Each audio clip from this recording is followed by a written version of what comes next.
看到这个影片的人有福了。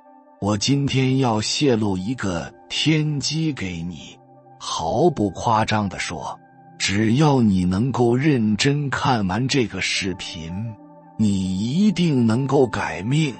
用心看完，你能够从不幸福的牢笼中挣脱出来，从此过上不费心、不操心、不失眠的幸福人生。其实我们每一个人来到这个世上都带着一个账户，就类似像那种银行账户一样的，我们叫它为福气账户。你看有些人这样说，老天真的很不公平，起跑线不同，那怎么能够一样到达终点呢？有些人生下来就是在穷乡僻壤，吃饭都吃不饱，没书读，生病没钱看，人生悲惨。而有些人他生下来就是在大富大贵之家，从小锦衣玉食，拥有了这个世界上最好的资源，长得好看吧，还有一副好脑子，最后世界名校毕业，创业成功，那人生简直就是开挂。你说这人跟人之间怎么有这么大的区别呢？其实那是因为每个人我们来到这个世上的时候，都带着我们的福气账户，这里面的存款都是不一样的。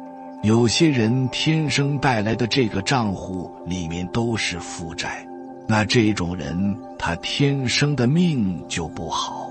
而有些人他的福气账户里面全都是满满的存款，那他生来就是好命。那他是不是这一辈子怎么造孽作恶，他的命都是好的呢？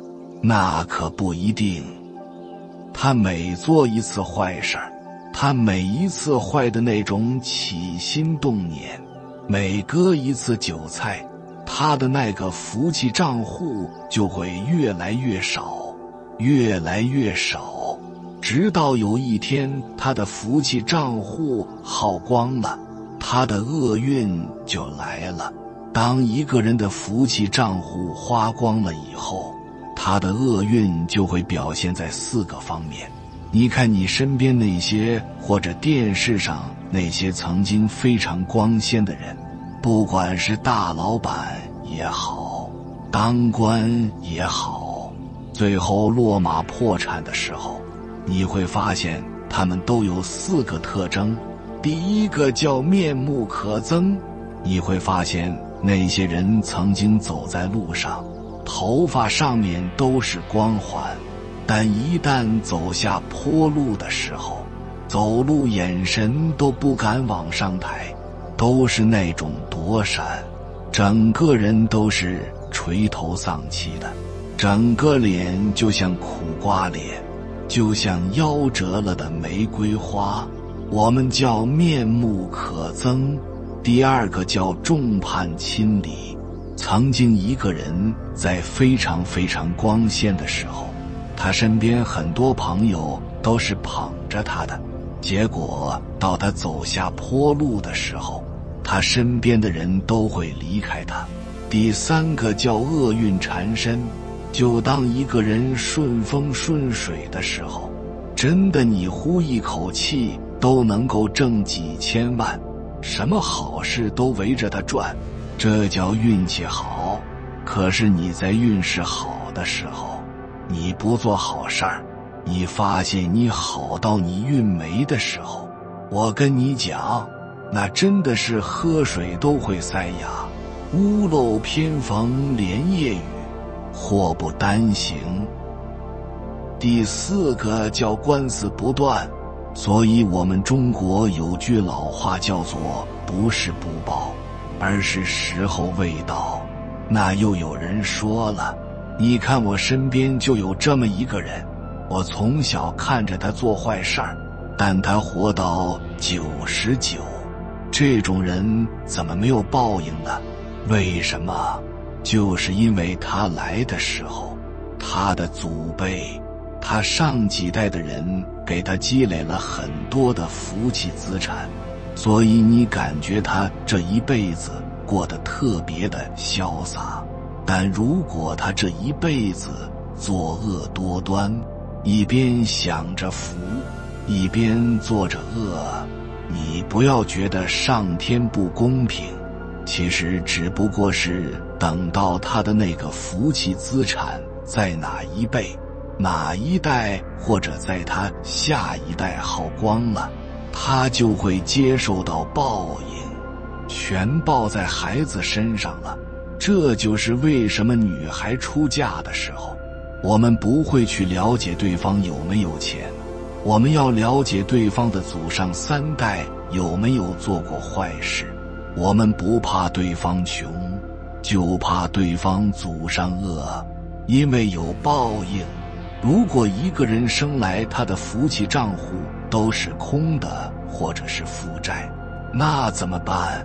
怎么样才能够去增加他整一个资产呢？那就是佛家说的布施。所谓的布施是什么？就是做好事，要有善行，就是布施，就是一定要把你最珍贵的东西拿出来，因为你越珍惜什么，意味着你觉得它不够。当你拿出来的时候呢，你才告诉世界我是够的，就包括财富，包括名，包括所有的一切。当这个世界说我是够的，你自然就把它吸引来了，并且连本带息的拿回来。这个布施就是往外射，当然也包括向上供养。虽然我们经常听到布施，那它到底有什么样的惊天威力呢？第一个表现是，它能帮助我们能对冲贪心和吝啬。你的贪心只要不去掉，就容易带来很多麻烦，将来就容易往生恶鬼道。就是在轮回中，有的时候他因为贪心升起，就特别容易投射出恶鬼道的场景。贪心是因为基于欲望的满足，越贪欲望就越大，而贪心得不到满足，它就容易滋生嗔心。嗔心它是跟地狱道对应的，它到时候自动会投射出这种麻烦出来。所以你能布施，向外布施，它就对冲贪心，对冲吝啬心。吝啬就是抠门。你看有的人人际关系好，善缘多，业务容易成，实际上就是他的业力磁场能量频率高。而一个贪心重的人，当然他就不太容易拥有这样的业力磁场。第二个好处就是可以积累福报资粮。布施就是相当于播下善的种子了，你把东西给到别人就是播种子。当然这个种子涉及到一个问题，就是你播给谁，就相当于你把种子种到哪块地上去了。你是不是要找一个良田？那什么样的良田好呢？当然就是三宝。三宝是个良田，将来就可能会获得更大的福报，这是积累福报。在因果经中就提到，今生遇到名师为何因？可能是因为前世供养善知识，通过知识帮助等布施的方法种下一个善因，那下一轮还能遇到善知识。你要知道，善知识不是无缘无故遇到的，一定是之前你有种过这个种子，就像现在你能听到这些内容一样。供养的行为，帮助的行为，你才容易遇到善知识。那你为什么会把钱给了一个善知识呢？你肯定对善知识很恭敬，很渴望，然后就有这种行为。就是你这个念一旦种下去了，下意识就自动容易招感这样的善知识来到你身边，否则你就遇不到这样的人。有的人一辈子也不可能遇到这样的机会去听闻这样的内容，这都是你之前布施所得，不然你想学的这个念头都不会起。所以这个供养善知识，供养三宝确实是很有价值，我也是经常这么做，就是不能给自己断了这个因缘。万一下次来到这个频道的时候，你能早点碰到善知识，早点碰到善知识就可以早点开悟。所以我们种种子要种到肥沃的土地上，将来才会有更大的收获。确实是一本万利。然而你把这个钱给领导了，给上供了，去找什么人办事了，其实这个事儿他都不一定能给你办，可能是向你讨债的。第三个就是培养慈悲心，布施可以培养慈悲心，这是最大的福报，这是最大的收获。你布施的行为可能会有些福德，而这福德可能很久之后才熟，但是通过布施培养的慈悲心当下就熟。为什么？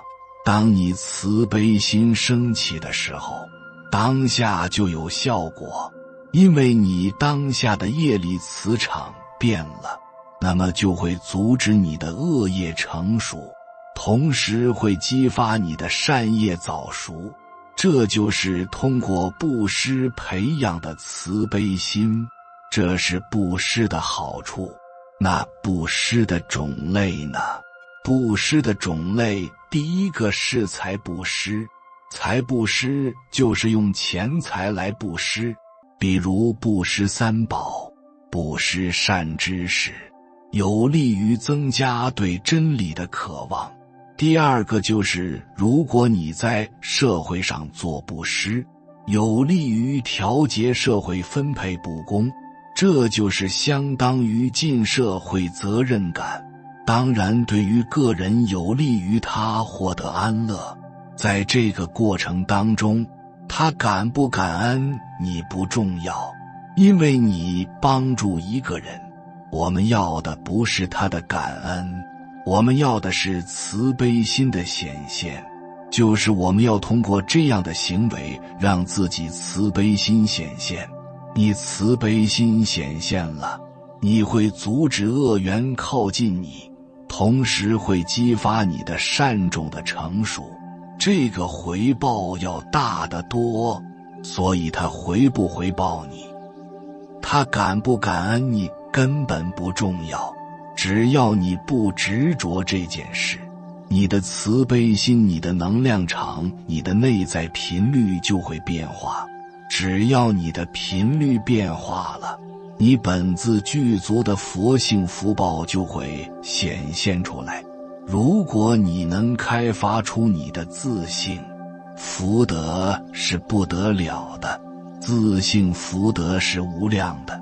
所以今天我就告诉你，我们开显慈悲心才是我们布施的根本目的，这才是布施的核心真相，不是为了获得谁的回报，当然也不是为了拉横幅拍拍照片发朋友圈，这个都是比较低级的做法，没什么意思。接下来就是法布施。法布施就是用法来布施，这个法就是一个能成就解脱的智慧，比如我之前讲的一些方法内容。还有一种就是帮助别人生存的方法，就是一些生存技巧。有人可能会有这样的困惑，比如说，我是靠卖方法赚钱的，靠讲善知识来养活自己的，那我怎么做法布施呢？我把它免费布施出去了，那我怎么生存呢？我本来就靠这个生存的，而把这个来布施，我就没法生存了。那如何布施呢？就是你可以超额的讲，就是你讲的远远比你给收的费用要多得多，甚至有些内容是无法用金钱来衡量的。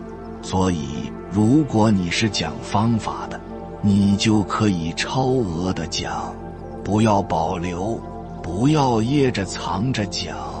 智慧体系可以讲的东西很多，从各个角度各种关系讲，才能不断地提高见地，这是法布施。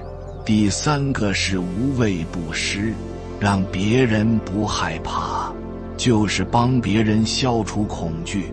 比如说放生，放生就是无畏布施，尤其是他马上就被杀了，你把它买下来放了的这种，功德很大。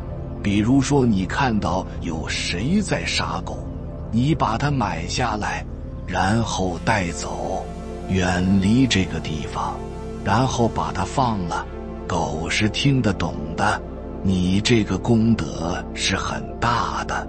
这个功德就是他感恩你或不感恩你，这个不管，就当下你的这个慈悲心的显现，这是最重要的。就当下你的心性光明乍现出来，那个光芒就显现出来。你这个行为不是为了任何人，也不是为了获得狗对你的感恩，狗对你感恩还能怎么感恩你？最多抄你汪汪2句表示感恩。但是我们其实不是执着于这个，我们布施的当下代表了你慈悲心的显现，你经常做这种行为，就在开显你的慈悲心。什么是慈悲心？就是直接让自己处于那个高能量的频率，开悟的频率。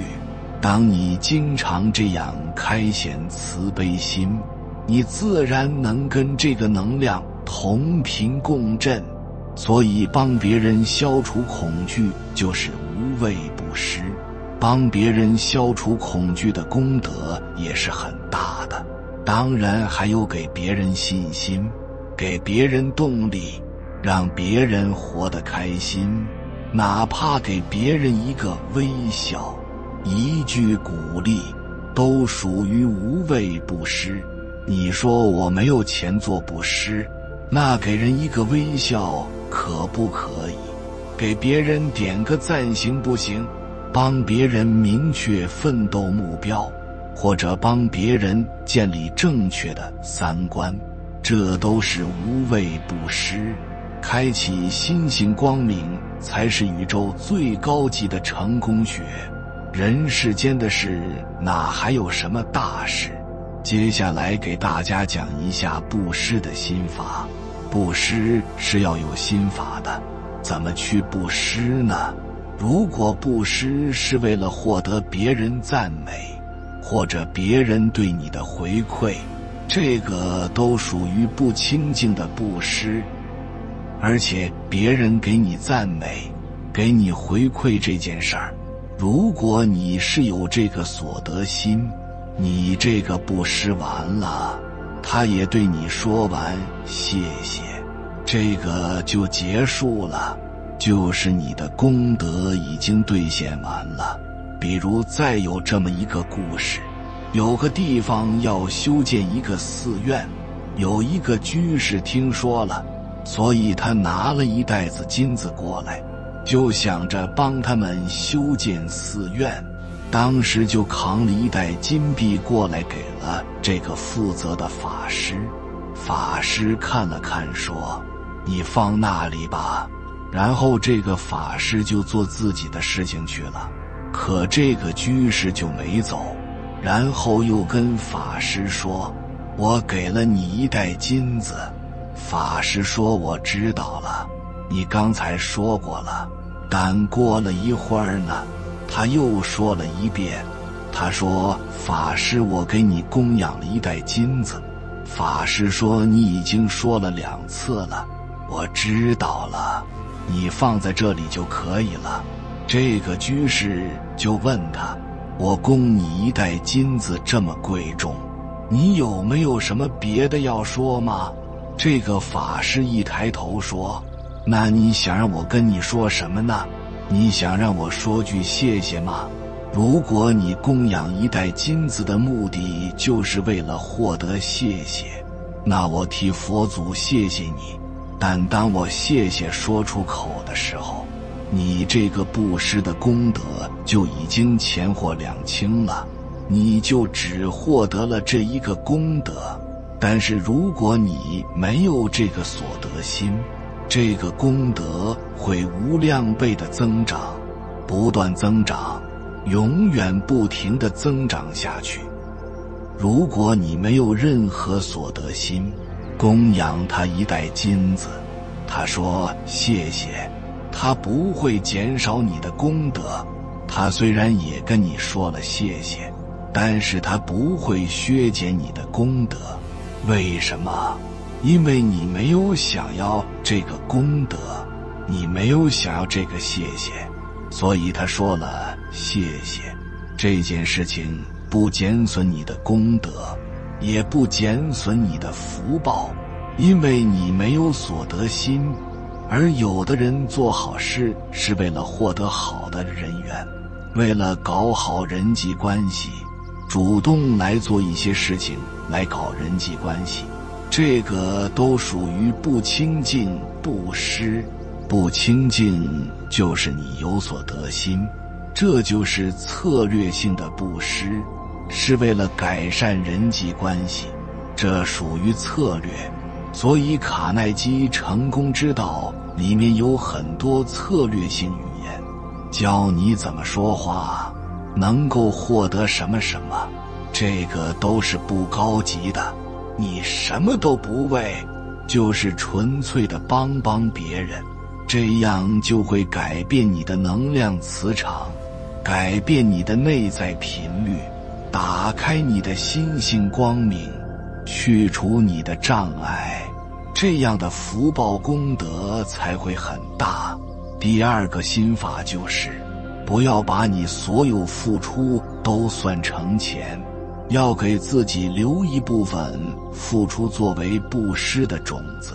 比如说老板让你加班，你加班了，你要不要加班费？你肯定想要加班费吧？如果你把你的每个加班都算成加班费这件事，那你的加班就值这个加班费。如果你加班从来不要加班费，你这个加班就是额外付出。如果你没有任何所得，那这个获得是无量倍的获得。一个人加班从来不跟老板提加班工资，至少说明一个什么问题？你不贪心，对吗？你不唯利是图，对吗？你不斤斤计较，对吗？这证明什么？这证明你的心性光明正在开显，你的障碍正在去除，你内心离自在越来越近。这就是为自己积累福报资粮。当然我这里并不是要你拼命的去加班，如果你心不甘情不愿，背后还在不断的咒骂老板，那还是不加班更好。当然如果单纯是为了获得功德，也属于不清净布施。接下来第3条比较重要，那就是布施如果是为了开悟，是为了对冲障碍，是为了开启心性光明，这个属于清净布施。也就是说你布施是为了成就，都属于清净布施。因为这个目的是无漏的。为什么说积累福报它是有漏的呢？因为福报再多，只要出不了六道，不能实现内心自在，没多大意思。给你1万个亿，你能怎么样呢？出不去也花不完。所以是为了开悟心性光明，这个所得心可以有。这时有人会说，不是空吗？不是要不执着吗？不是要三轮体空吗？一切所得心都要没有吗？那我告诉你，你还没有这个资格，因为那是登地维度以上的圣者才有的境界，我们现在还没有。先不管这个，现在需要有所得，但这个所得是为了内在开悟就对了。这就是清净布施。什么时候你的内在提升到了更高的维度，再说空这件事。接下来给大家介绍7种布施的善缘方式，可以让你不花钱就可以累积福报。第一个，眼施，就是能不能满眼充满着善意的喜悦地去面对其他人。你这么做一次，你的福气余额就多一些。第二个，开始范围变大了，严施，把你整个脸变得微笑绽放一些，把你的微笑布施给别人，你的命运就写在你的脸上。有句话怎么讲？爱笑的人命运不会很差。第三个，言施，用语言去温暖人，去鼓励人，多说柔软慈悲语，多说利他语，口吐莲花，一讲话就能启发别人，一讲话就能给别人带来信心勇气。学会8个字，好好说话，把话说好。第4个，深施，深施就意味着你看到别人有帮助，能不能顺手搭个手帮一下，别一看到有活你就溜了，帮一把都是在积福。第5个，再提高一点儿，心施，至少要做到别人即使对你不太好，你仍然可以有一个宽容之心，你能具备一个宽容和慈悲之心，你就是在心施。第6个，坐施，座位的坐，就比如偶尔坐公交车，坐个地铁，能不能相互谦让一下，把座让给更需要的人。看似这是小事儿，这点点滴滴其实都在培养我们的心性。因为一切福田不离方寸，方寸是哪里？就是心。第7个，赞施，点赞的赞，为别人点赞意味着你有一种欣赏别人的能力。你能欣赏别人，意味着你内心是富足的。一个匮乏的人，没有能力欣赏别人，总想去挑别人毛病。比点赞再深一点的，学会随喜别人，看别人取得更高的成就，你随喜他；看别人的福报更高，你随喜他。这叫随喜功德。我就告诉大家，你随喜别人，别人有多大功德，你随喜他一下，你也能获得这个功德福报。那这个时候，我想告诉大家，我们的福气账户是增加了，所以上天给了我一个贵人。当我们的福气账户增加的时候，老天会安排另外的贵人出现，说不定有一天在路上，你会莫名其妙地遇到了一个朋友，他就莫名其妙地帮了你。说不定有一天你就莫名其妙地遇到了一个机遇，也说不定某一天你遇到了一个大坎儿，结果你逢凶化吉。那这些好运从哪里来？其实都是上天给我们的。所以大家一定要搞清楚，你对任何人的付出，只要你不求回报，你没有得到回报，你也不要埋怨，最后老天会以各种不同的形式来回报给你。有缘人，感谢你看到最后。如果今天的影片对你有所帮助，请按个赞给我响应，回复一句以慈悲心布施，愿你早日明白布施的真正含义，让你福气账户越来越多。还没有订阅频道的，请点击右侧的订阅按钮，与我们建立更深的连接，随缘加入会员，与同频之人共修福报，随喜转发，传播善知识，功德无量。